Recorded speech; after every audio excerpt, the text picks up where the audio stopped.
के अतिरिक्त दूसरा कोई मनोरथ नहीं। अर्थ न धर्म न काम रुचि गति न चहु, निर्वाण जन्म जन्म रति राम पद यह वरदान। सीता राम चरण रति मोरे, अनुदिन बढ़ऊ अनुग्रह तोरे। इसके अतिरिक्त और कोई मनोरथ नहीं, एक ही मनोरथ है। पर ये मनोरथ, इस मनोरथ की पूर्ति मुनियों के लिए भी अगम है। बाबा पंचम स्कंध में शुकदेव जी ने स्पष्ट शब्दों में कहा, पूरा श्लोक कहने की आवश्यकता नहीं। भजताम मुकुंदः मुक्तिम ददाति, मुकुंदः भजताम मुक्तिम तु ददात्येव। भजन करने वालों को भगवान मोक्ष दे देते हैं, बिल्कुल विलंब नहीं करते, मुक्त कर देंगे। किंतु मुक्तिम ददाति करिचित स्मन भक्ति योगम। मुक्ति तो दे देते हैं, पर भक्ति योग ठाकुर जी नहीं देते हैं। भक्ति है क्या? सात्वस्मिन् परम प्रेम रूपा, सा परानुरक्तिरीश्वरे, उसी का नाम भक्ति है।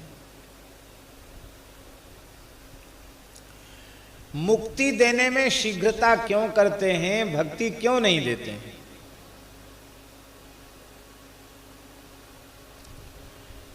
भक्ति देने पर सर्वतंत्र स्वतंत्र को बंधन में बंधना पड़ता है। आप जानबूझ के हाथ पैर क्यों बंधवाओगे?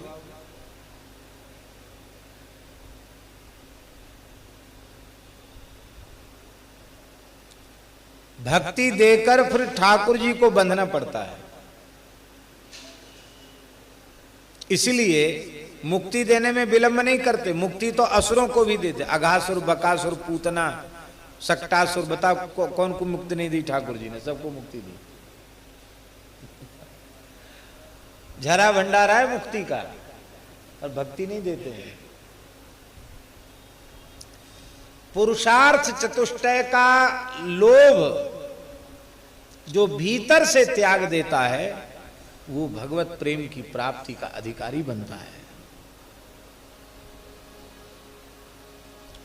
ये बहुत ऊंची चीज है, सामान्य चीज नहीं है। ये जो भगवत प्रेम की प्राप्ति है, ये मुनियों के लिए भी अगम है। आप सोचिए,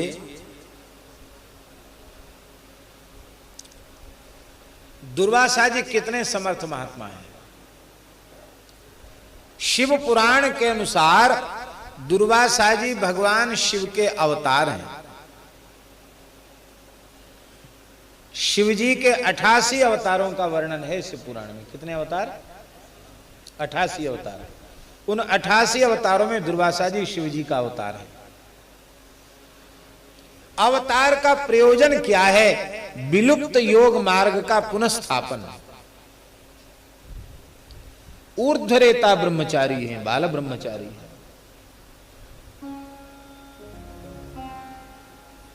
आओ विराज, ऊपर आ जाओ।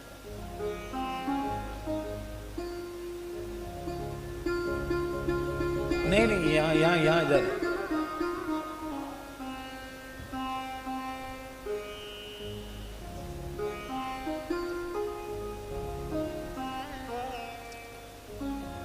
जय जय श्री राधे।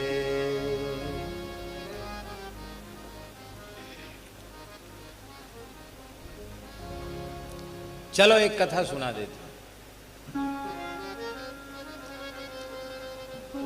दुर्वासा जी का ब्याह नहीं हुआ, पर एक पुराण में वर्णन है, ब्रह्मवीर्त में ब्याह हुआ उनका।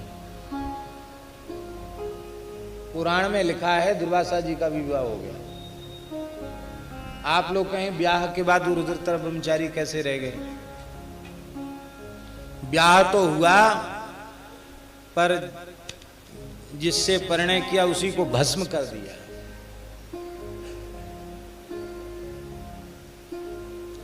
पुराण में कथा आती है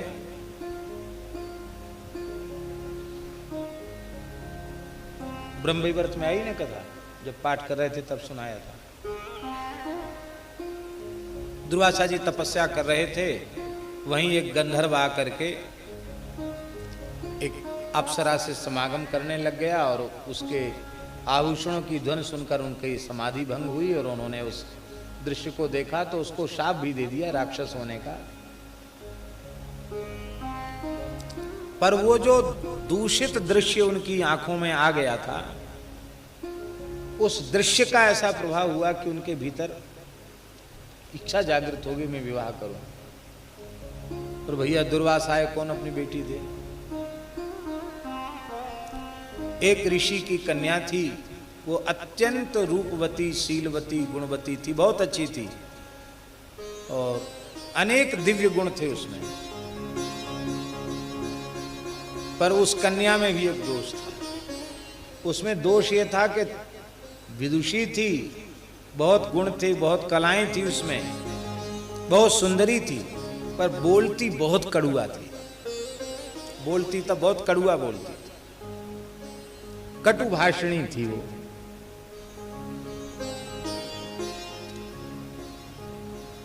तो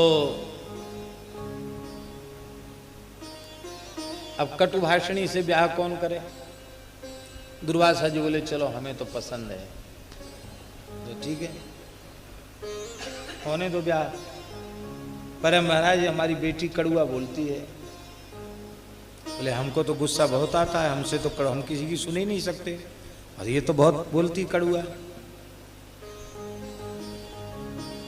तो ऋषि ने कहा कि ब्याह करने के बाद तो सुननी पड़ेगी।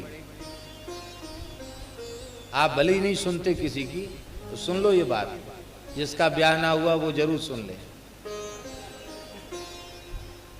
अभी किसी की नहीं सुनोगे, मैया की, बाप की, गुरु की, संत की, किसी की नहीं सुनोगे। ब्याह होगा तो घरवाली की जरूर सुननी पड़ेगी, सुननी पड़ेगी। कितना कड़ुआ सुनेंगे, कोई लिमिट तो हो, कोई सीमा हो, तब तो विवाह पक्का हो। तो दुर्वासा जी ने कहा कि 100 बात कड़वी बोल देगी तब तक हम सहन करेंगे, उसके आगे यदि बढ़ी तो फिर तो हम दुर्वासा है ही। ब्याह हुआ, जैसे ही दुर्वासा जी के आश्रम में आई तो वहीं उसने कड़ुआ बोलना शुरू किया। उन्होंने मना किया, देख इतनी गिनती होगी आगे मत बोलो, तो बोलती चली गई। जैसे ही गिनती पूरी हुई आगे बढ़ी, भस्मी भव, राख की ढेरी, तुरंत भस्म। तो जिससे ब्याह हुआ था उसको छुआ ही नहीं।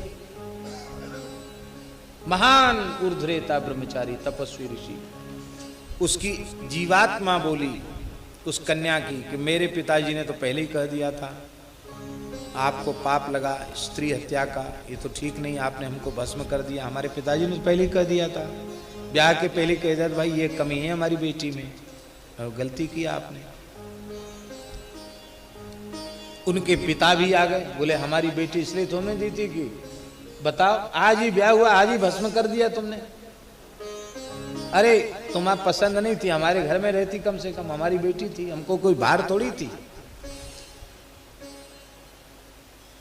हम श्राप देते हैं तुमको, एक चक्रवर्ती राजा से तुमको पराजित होना पड़ेगा। तो अम्बरीश जी से वो पराजित, ये श्राप का कारण। उस कन्या ने कहा मेरे साथ न्याय करो, क्यों आपने मुझे भस्म कर दिया। तब दुर्वासा जी ने कहा कि ठीक है, मैं तेरे साथ न्याय करता हूं, तुम कदली वृक्ष के रूप में उत्पन्न हो जाओ और तुम्हारा फल भगवान को अत्यंत प्रिय होगा। प्रत्येक मंगल कार्य में कदली स्तंभ रोपित करने पर ही वो उत्सव महोत्सव होगा, मंगल होगा। देखो भले ही सजावट वाले नकली केला के खंभा लगाओ, पर केला के खंभा तो लगाने पड़ेंगे। तुम्हारा जो फल होगा वो भगवान को अत्यंत प्रिय होगा, संपूर्ण देवी देवताओं के प्रयोग में आएगा। लेकिन तुमने कड़वी बात कहकर मुझे जलाया है, इसलिए एक बात और है, तुम फलोगी फूलोगी तभी जब तुमको काटा जाएगा। काटे पे कदरी फरे कोटि जतन को। कहां से कथा आ गई, पुराणों में बहुत कथाएं हैं। तो ऐसे दुर्वासा जी जिनका विवाह करने के बाद भी और बृहद व्रत विनष्ट नहीं हुआ, ऐसे ऊर्ध्वरेता ब्रह्मचारी योग मार्ग के प्रवर्तक शिवावतार दुर्वासा जी महाराज ने भक्त प्रवर अम्बरीश की परीक्षा ली। कथा आप सबको पता है और भागवत जी की कथा में मदन मोहन दास जी के मुखारविंद से आप लोगों ने सुना ही होगा। उन दुर्वासा जी को भगवान ने अम्बरीश जी के पास, सुखदेव जी कह रहे हैं, इत्थम भगवता दिष्टो दुर्वासा चक्रतापिता अम्बरीश मुपावृत्य तत्पादौ दुखितो ग्रही। हम अपने मन से गढ़ के तो कुछ नहीं बोल रहे हैं। तत्पादौ दुखितो ग्रहीत,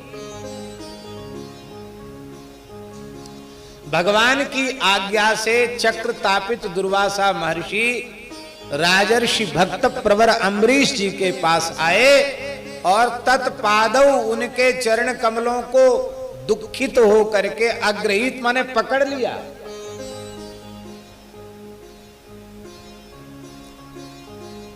बोले ऐसी दूर से पकड़ा होगा, भाव से पकड़ा होगा, प्रत्यक्ष नहीं पकड़ा होगा, क्योंकि अमर्यादा है।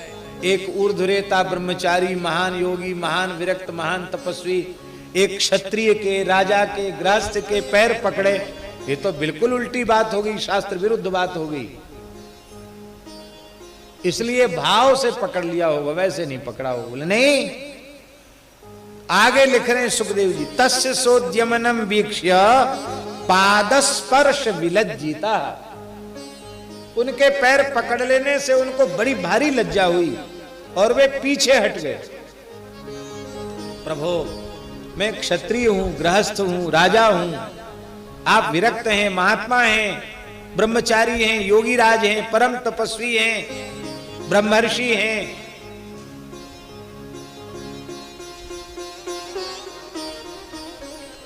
आपने ये उल्टा काम क्यों किया? बोले ये उल्टे पलटी की व्याख्या पीछे कर लेना, पहले जले जा रहे हैं, इससे बचाओ हमको। तब सुदर्शन नमस्तुभ्यं सहस्राराच्युत प्रिय सर्वास्त्रघातन विप्राय स्वस्ति भूया इडस्पति इत्यादि प्रकार से स्तुति की। इसके बाद भी जब सुदर्शन भगवान शांत नहीं हुए, आओ महंत जी महाराज ऊपर ऊपर,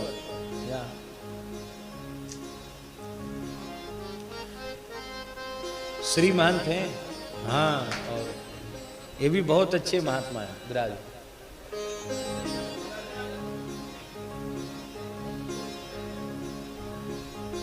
महात्मा तो ऐसा ही होना चाहिए। जय जय श्री राधे।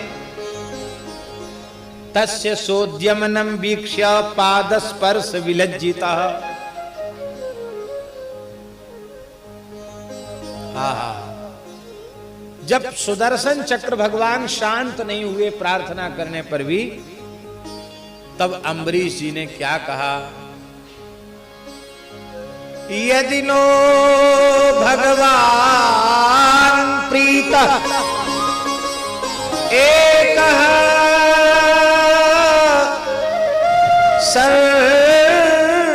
सर्वगुणाश्रयः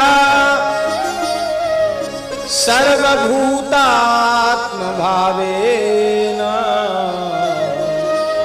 द्विजो भवतु विज्वरः। यदि भगवान मेरे ऊपर प्रसन्न है, एक वह एक परमात्मा भगवान श्री हरि मेरे ऊपर प्रसन्न है, जो असंख्य कल्याण गुणगण निलय संपूर्ण गुण गणों का आश्रय है। यदि नो भगवान प्रीतः एकः सर्वगुणाश्रयः, और उन भगवान का दर्शन में प्रत्येक प्राणी में करता हूं। तो सर्वभूतात्म भावेन द्विजो भवतु विज्वरः। अपने आराध्य को सब में देख लेना, इसी का नाम है। और ऐसी भक्ति किसी जीव को प्राप्त हो जाए, ये देखो श्याम, ये देखो श्याम, यही तो है मेरे नैनाभिराम। देखो श्याम, ये देखो श्याम, यही तो है मेरे नैनाभिराम। ये देखो श्याम, ये देखो श्याम, ये देखो श्याम, ये देखो श्याम, यही तो है मेरे जीवन प्राण। यही तो है मेरे जीवन प्राण। यही है सर्वोत्तम भक्ति, अपने आराध्य को सब में देख लेना। और ऐसी भक्ति किसी को प्राप्त हो जाए तो मलुकदास जी का कहना तो ये है, या विधि कह मलूक, या विधि लो लावे, ऐसी लो लगा ले तो सो अविगत से टहल करावे। वो अविगत परमात्मा से टहल करावे, वो नौकरी सेवा कराएगा। सो अविगत से टहल करावे, अविगत परमात्मा से टहल कराने की सामर्थ्य, भगवान सेवक बन जाए। तो दुर्वासा जी कहने लगे कि अब तक हमको यही समझ में आ रहा था कि ज्ञान सबसे श्रेष्ठ है, योग सबसे श्रेष्ठ है, ब्रह्मचर्य सबसे श्रेष्ठ है, तपस्या सबसे श्रेष्ठ है। लेकिन आज समझ में आ गया भगवत प्रेम सर्वोपरि, भगवान की भक्ति सबसे श्रेष्ठ है। ये सब भागवत के प्रकांड पंडित बैठे हैं। महाभारत में, वाल्मीकि में और अन्य पुराणों में ये वाक्य एक जैसा आया है, दिग्बलम क्षत्रिय बलम ब्रह्म तेजो बलम बलम, विश्वामित्र और वशिष्ठ के प्रकरण में। एकेन ब्रह्मदंडेन सर्वास्त्राणि हतानि में, ब्रह्मबल श्रेष्ठ है, क्षात्र बल को धिक्कार है। पर यहां आप देखेंगे कि यहां ब्रह्मबल पराजित हो रहा है और भक्ति का बल सर्वोपरि रूप में प्रतिष्ठित हो रहा है। इसको कहते भागवत धर्म।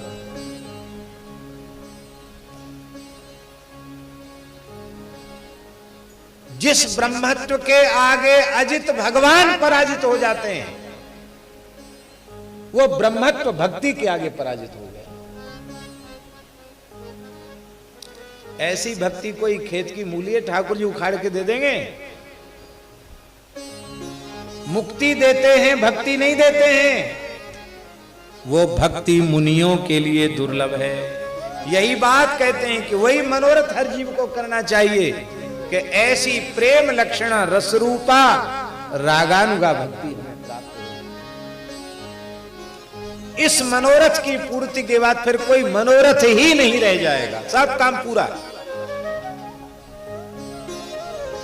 फिर तो जेहि जोनि जन्म कर्म बस, राम पद अंगागी हो, जेहि जोनि जन्म कर।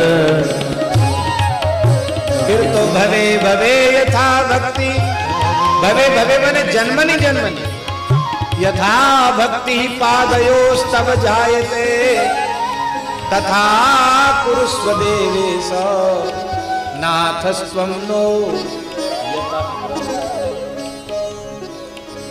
तो ये मनोरथ तो मुनियों के लिए अगम है, पर हमारी स्थिति क्या? बहुत ध्यान से सुने।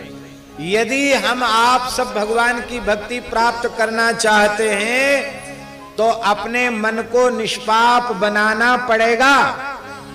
चाहते तो हैं भगवान की भक्ति और पाप करते करते हमारा पेट नहीं भरता। पाप करते कभी अघाते ही नहीं है। कर्म भूमि भारतवर्ष में जन्म हुआ। जो कुछ कर्म करोगे, यहां जैसी कर्म की खेती करोगे, आम कहां से खाओगे? जब बोते गए बबूर बोओगे तो आम कहां से मिलेगा खाने को? कांटे लगेंगे पामन में। कली जन्म, कर्म भूमि है। कलयुग में जन्म हुआ। कुसंगति, फिर अच्छे संतों का संग नहीं कर रहे हैं, बुरे लोगों का संग कर रहे हैं। देह गेह में आसक्त पुरुषों का संग कर रहे हैं। और उस कुसंग का परिणाम क्या है? बोले मति विमोह। ये विमोह क्या है? मति का विमोह क्या है? जो हमारे लिए अत्यंत अशुभ अमंगलकारी है, उसके लिए, उस बात को अपने लिए हितकारी समझ लेना, और जो हमारे लिए अत्यंत शुभ है, मंगलकारी है, उसकी उपेक्षा कर देना। यह है विमोह मति। देखो, अज्ञान से उतना भय नहीं है।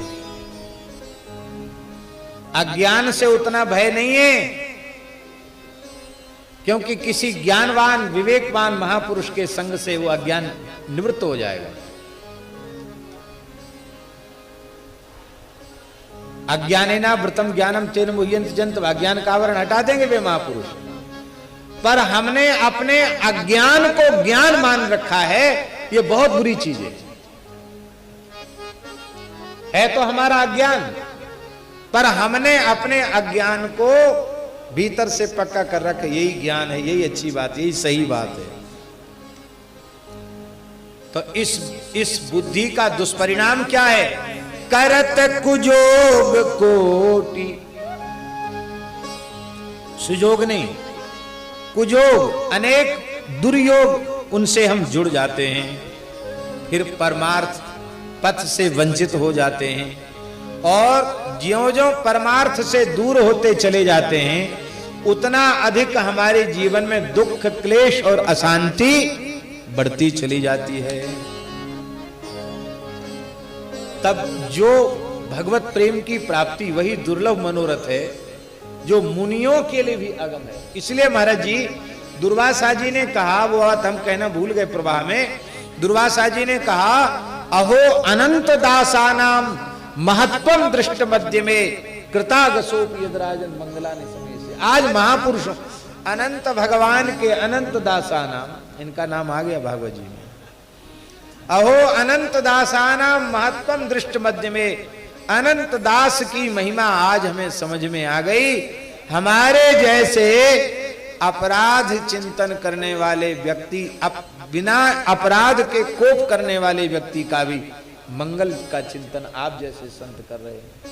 संत में जो बुद्धि होती है, वो बुद्धि योगी, तपस्वी, ज्ञानी में भी नहीं होती। प्रेमी भक्त में जो बुद्धि होती है, वो कैसे मिलेगी? बस 1 मिनट में इसको कह के हम पूरा करते हैं। सेई साधु गुरु,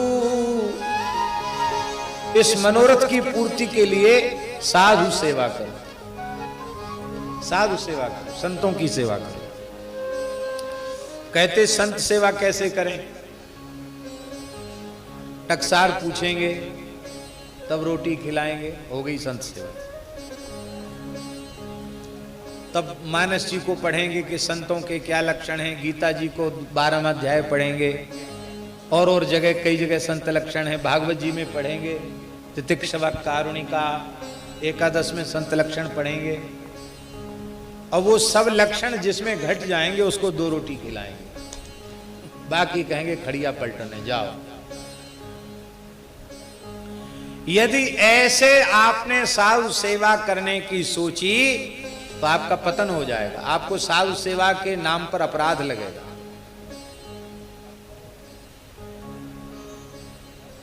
हम बिल्कुल नकली साधु हैं।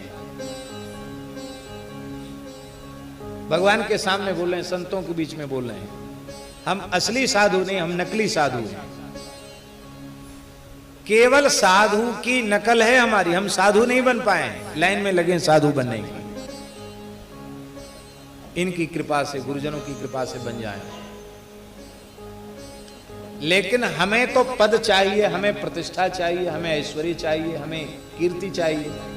तो हम इतना बढ़िया नाटक साधुता का करेंगे कि हम हैं तो नकली, पर आप हमको असली मानेंगे और फिर हमसे धोखा खाएंगे।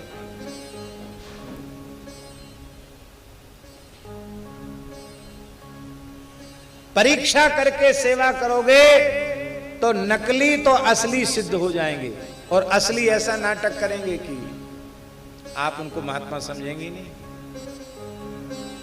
हमारे महाराज जी के पास संत रहते थे, हरे राम बाबा भगवत प्राप्त संत थे, भगवान का प्रत्यक्ष दर्शन हुआ था उनको कई बार। करुण पुकार उनके कैसे सुंदर पद हैं। उनके पद पढ़कर एक देवी आई दिल्ली से। हम बड़ी विद्यार्थी थे, हम उस समय बड़ी श्रद्धा जगा के हम ले गए उस देवी को। बात कम से कम ये होगी 92-93 की बात होनी चाहिए। तो एक पैकेट सेव, ये सेव है ऐसे इतना ही बड़ा पैकेट, एक पैकेट सेव और 50 रुपया लेके वो गई। और उसने भेंट किया 50 रुपया और सेव। बाबा बोले कहाँ से आई? वहां से आई। तो उसको कोई सत्संग की बात नहीं पूछी उन्होंने। क्या तेरा नाम है? तेरा बाप है मर गया कि जिंदा है? बोले पिताजी तो मेरे बचपन में मर गए थे। फिर वो तेरा ब्याह हुआ कि नहीं हुआ? उसने कहा मेरे घर की परिस्थिति खराब थी, मैंने अपने भाई को पढ़ाया, भाई बहनों का विवाह किया, माँ की सेवा की। और मैं एक सर्विस करती हूँ दिल्ली में, नौकरी करती हूँ और मैं भजन करती हूँ बाबा। बाबा उस बाबा को कहना चाहिए बहुत अच्छी बात है, तुमने अच्छा काम किया। बाबा बोले मैं तेरे हाथ जोड़ता हूँ, मैं तो अब बुढ़ा हो गया हूँ, ब्याह के लायक हूं नहीं, किसी और को देख ले। 100 बरस के महात्मा बोल रहे हैं तेरे हाथ जोड़ता हूँ, मैं बुढ़ा हो गया हूँ, ब्याह के लायक नहीं हूं, तू और कहीं चली जा। वो नाराज हो गई। नाराज होना स्वाभाविक, पहली बार आई थी। बोले आप कैसे बोलते हैं? आपकी मैं इतनी श्रद्धा लेके आई, आप क्या बोलते? मैं आपकी बच्ची के जैसी हूं।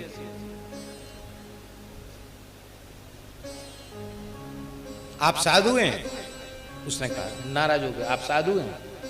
किसने तुझे बहका दिया मैं साधु? मैं डुंडा हूं, डुंडा। तोतले बोलते थे, मैं गुंडा हूं, गुंडा।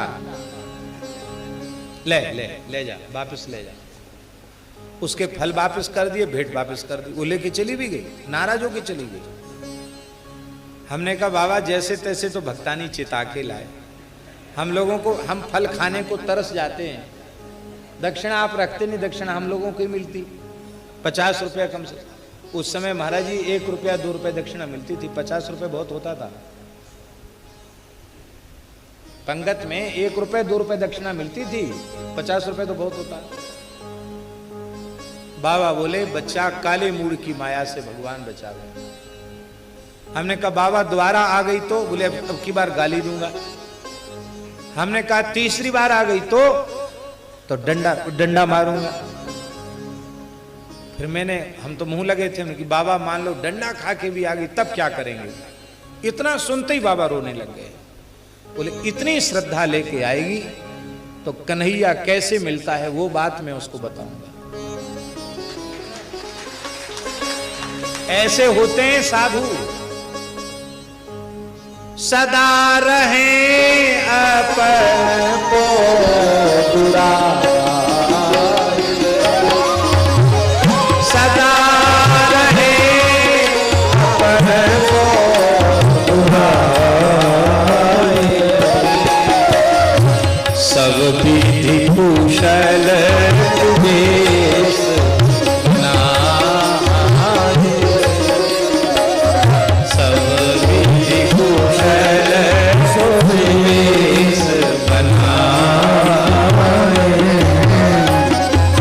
ऐसे होते महात्मा। तो कैसे करोगे संत को, कैसे पहचानोगे? पहचान इनके ऊपर छोड़ दो। अपने तो ब्राह्मण की वेशभूषा है, ब्राह्मण मान के सेवा कर लो। संत की वेशभूषा है, संत मानकर सेवा कर लो। पक्षियों को चुग्गा डालते डालते कभी न कभी कोई हंस आ जाएगा। ऐसे ही इन संतों की सेवा करते करते कोई एक अनुरागी प्रेमी आकर आपका एक कण भी खा जाएगा तो आपका जीवन सफल हो जाएगा। इसलिए वेश मात्र की सेवा करो। मस्तक पर तिलक है, गले में तुलसी है, ये भगवान के स्वरूप है, ऐसा मानकर संतों की सेवा करो। सेई साधु गुरु, गुरु को मनुष्य मानकर सेवा नहीं करो। मनुष्य मानते रहोगे तब तक दोष दिखते रहेंगे। जब भगवत स्वरूप मानोगे तो ही तुम्हारी दोष दृष्टि समाप्त होगी।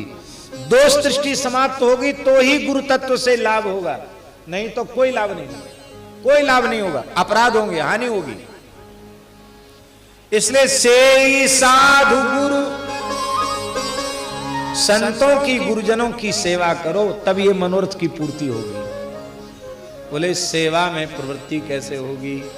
कहते सुनी पुराण श्रुति, सुनी पुराण, पुराण सुनो, श्रुति सुनो, वेद की ऋचाएं सुनो, स्मृतियों को सुनो।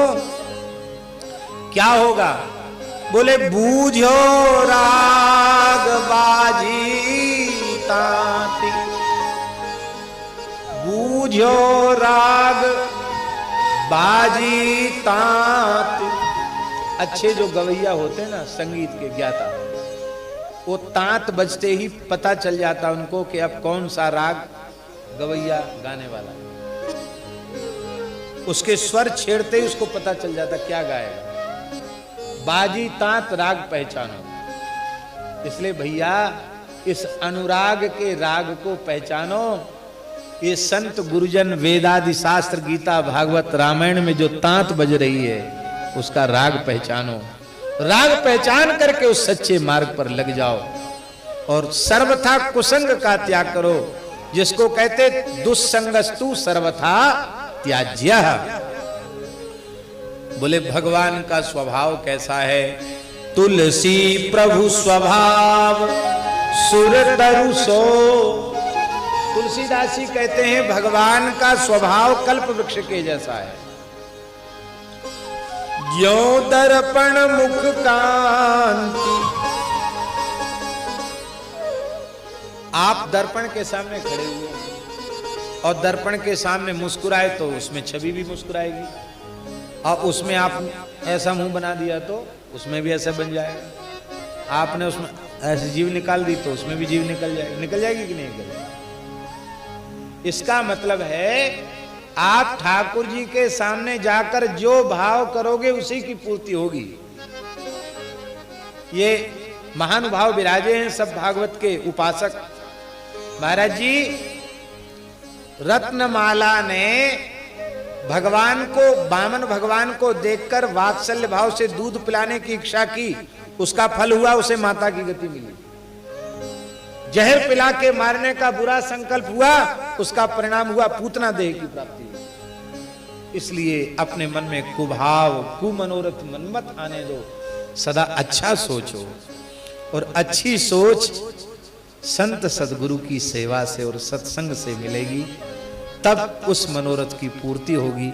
इसी भाव के साथ आज की प्रवचन की समाप्ति। जय जय श्री राधे, जय जय श्यामा, जय जय श्याम, जय जय श्री वृंदावन,